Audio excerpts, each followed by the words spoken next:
Picture this: a bustling street in ancient Jerusalem, filled with people pushing and shoving to catch a glimpse of Jesus. Among them was a woman who had been suffering for 12 long years, battling a condition that made her bleed continuously. She'd spent everything she had on doctors, but nothing helped. In fact, she only got worse. But she had heard about Jesus. Stories of his miraculous healing spread through the streets like wildfire. She believed, no, she knew, that if she could just touch his robe, she would be healed. That's all she needed. Not a conversation, not even his attention. Just one touch. The crowd was overwhelming that day. She could barely see Jesus through the mass of people, but she was determined. She pushed through, ignoring the disapproving looks and harsh whispers. You see, according to Jewish law, her condition made her unclean. Anyone she touched would become ritually unclean too. She wasn't even supposed to be in public. Finally, she got close enough. With trembling hands, she reached out and touched the edge of his robe. And in that instant, after 12 years of suffering, the bleeding stopped. She could feel it. Her body was healed.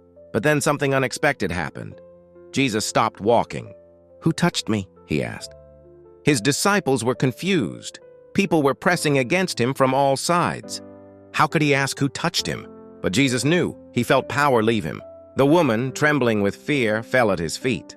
She told him everything: her suffering, her desperation, her faith. And Jesus, he didn't condemn her. He didn't call her unclean. Instead, he called her daughter and said, "Your faith has healed you. Go in peace." This story isn't just about a physical healing.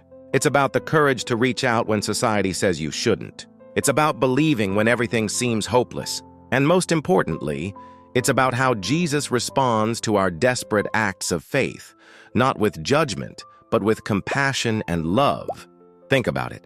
This woman's boldness, her determination, her absolute conviction that just touching Jesus' robe would be enough. She didn't need the crowd's approval. She didn't need perfect circumstances. She just needed faith enough to reach out.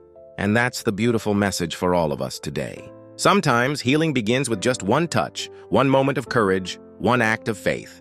No matter what you're going through, no matter how long you've been suffering, reach out. Your faith, like hers, can change everything.